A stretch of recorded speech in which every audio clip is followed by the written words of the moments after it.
Good afternoon, everyone. This is take 2 of the last video I tried to do regards to the stupidity that was one of the articles put out by the Daily Fail in regards to JD, because as Pacino once said in The Godfather, every time I think I'm out, they come dragging me back in.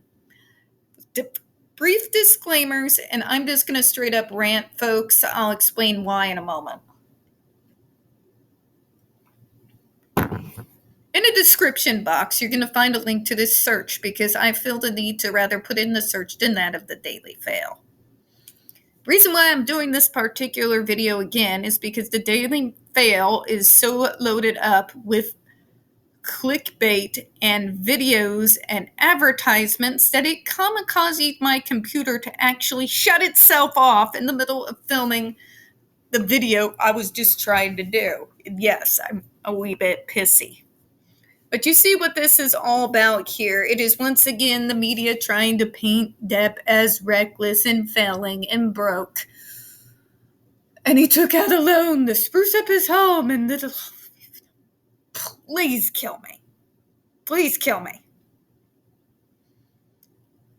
Let's put it up this way. The Daily Fail felt the need that they had the right to condescend about the fact that his West Hollywood home has been a little bit overgrown by trees.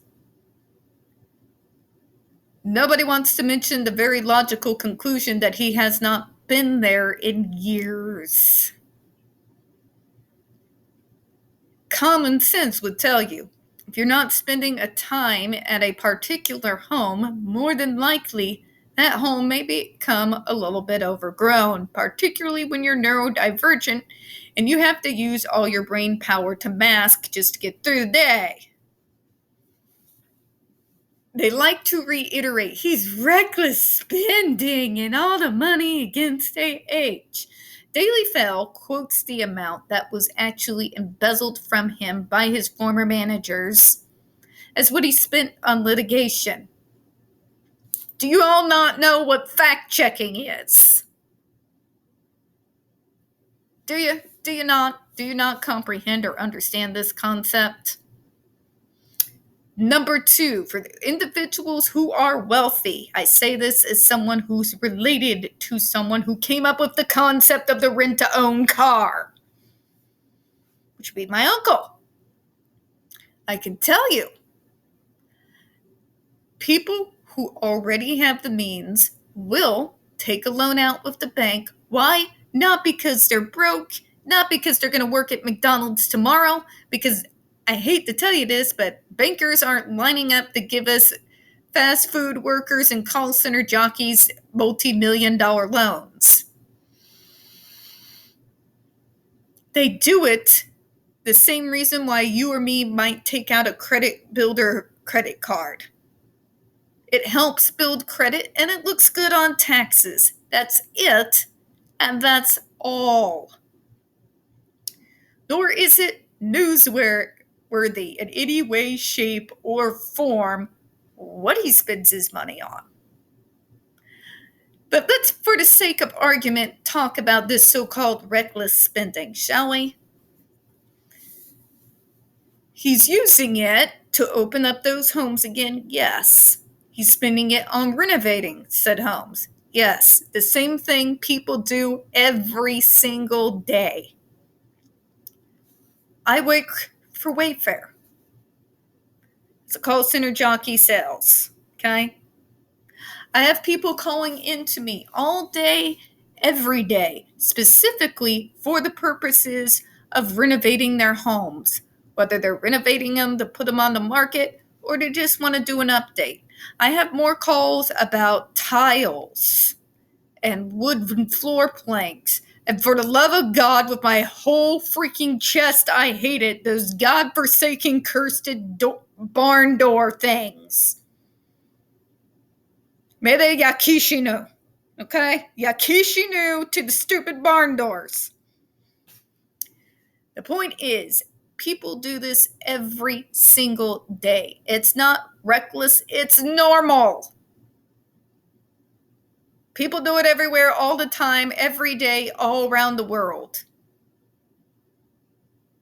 I'm broke on a good day, and 2 years ago, I updated all my furniture, my TV, my phone. Updating, whether it's for the intents and purposes of selling or just doing it just because, is a very normal human thing to do. It's not reckless spending. Because all of us who do it make sure that we do it within our means. And for those like my uncle, like Johnny, and like the other wealthy individuals out there, when they take out those loans from the bank, they're not doing it the way you and I would do it. Okay? Banks are not just going to give loans to those who do not have the collateral to back it up. Do you really think they would have gave him a red penny if in any way, shape, or form they thought for a second he wouldn't be able to pay it back? That's not how banks work. It's not how any of this works. This is another smear campaign trying to judge him for so-called reckless spending that people do every day, with a heavy level of being judgmental because he doesn't remember every single freaking detail, where he's like, oh, I better call the lawnmower guy and the trimming guy to make sure they take care of a home that I haven't seen in years.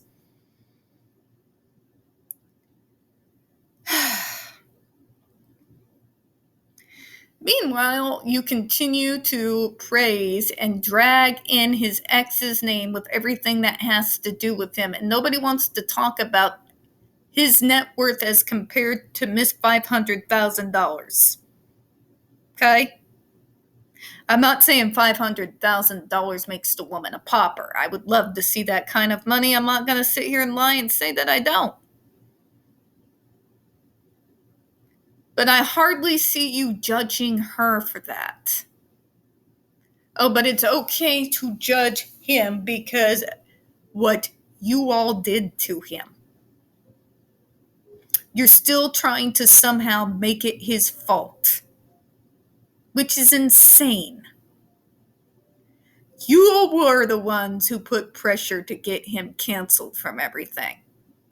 You are the ones that over a year after the verdict are still on this crusade, and nobody with two brain cells to rub together can even figure out why. You continue to pry into his private life, how he spends his money, where his homes are. Why? It's not my business. It's not the public's business. You want to know what my business is? My business as a complete and utter self-confessed documentary junkie is when he puts out the next documentary he wants to produce. When he wants to put out a new movie, artwork, what have you. That's my business.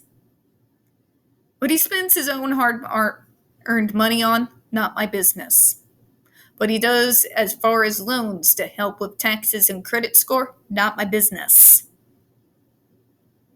Not my business. Nor is it my place to judge him. Or yours. Stop with the crap. Okay? This doubling down and doubling down and doubling down long after the public has moved on is stupid. Okay? Let me tell you about the world outside of Twitter, where the majority of us live. For them, the verdict has been decided. The majority of the world do not understand why this is continuing to be a debate. And so am I. We're going to close on that one, folks. But before we do, if we want to talk about reckless spending and renovating, I'm going to mention my roommate and their Paul's mom, just for a moment. If you think when he's doing his reckless spending and he must be broke, allow me to introduce you to his mom. She's crazy Winchester wife. She calls about every 6 months or so because they both own a second home out there in the Reed Springs area that they have dubbed the fairy cottage. Every 6 months, that woman's calling, telling Paul, I want to add a wing to the house. A wing. A wing. We're going to have a nondescript ballroom for no adequately explained reason. I need another greenhouse to go with my other greenhouse. I added a new part to the maze. Yes, they have a maze. A new statue. Okay? Normal people do this every day. You're judging him for neglecting a place that he's probably not seen the inside of for years. You're getting mad at him for doing the very same things that a lot of wealthy people do. You're trying to judge his spending by using a sum that was embezzled from him. We're going to close on that. We don't get very many views on this channel. The few that we do get do tend to get removed from time to time. Please don't forget to hit the like button. Hit the comments. You know the drill, folks. Please share. I do appreciate you watching us here at, oh my God, I was going to call it Wayfair. This is how awake I am and just done with humanity. The illogical nonsense, the nosiness, and the condescension literally fucks with my brain. I do appreciate your time. As always, folks, we here at Spilling Tea hope you have a good one. I will see y'all later. Bye-bye.